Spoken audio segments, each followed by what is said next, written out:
All about Ibaloy. The Ibaloy are the ethnic group found in the Benguet province of the northern Philippines. Ibaloy is derived from prefix signifying pertaining to and Baduy or house together, meaning people who live in house.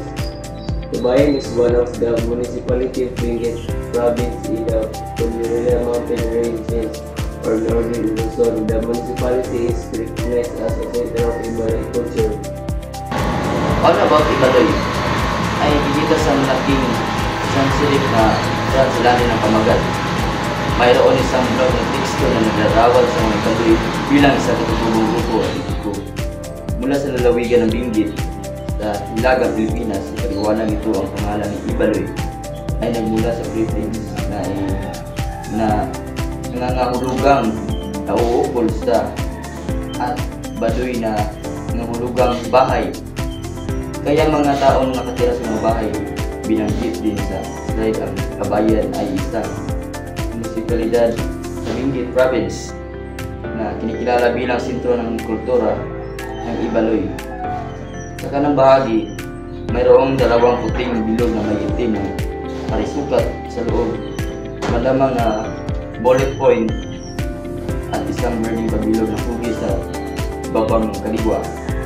Ang pagkathatang disenyo ay simple at nagbibigay ng kaalaman na naglalayong nagbibigay ng pangunahing pakikilala sa mga taong Ibaloy at sa kailang sentro ng kultura sa bayan. The Ibaloy people are strong, robust, and often fair-skinned. The Ibaloy are mostly an agricultural people into who cultivated rice and terraces fields. They are both good and evil in nature and can be evoked to both anger and pleasure.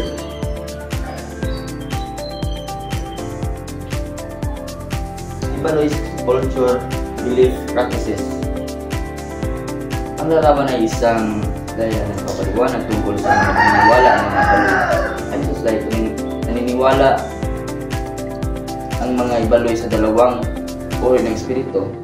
Anitos, ang espiritu ay kalikasan ay nag-ugnay sa mga kalamidad habang ang mga espiritu ng mga ninuno.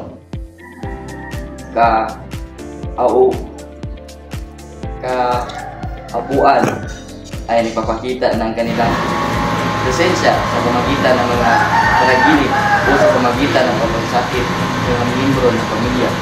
Mayroon din dalawang puting bilog na may itim na sukat sa ng bahagi ng aring video ng sarili.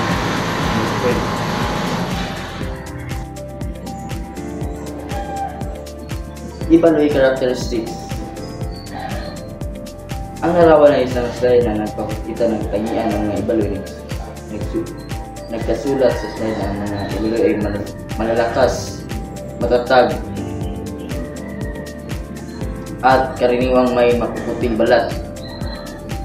Sinasabi rin ng mga Ibaloy ay karaniwang mga magsasaka na nagtatanim ng palay sa mga hagdan, ng palayan. Bukod pa rito, pinabanggit na sila ay may kabutihan at kasamaan sa kanilang kalikasan at maaaring magalit o matuwa. Mayroon din dalawang puting bilog na may itim na mga parisukat sa kanilang bahagi na maaaring ibitin bilang bullet point.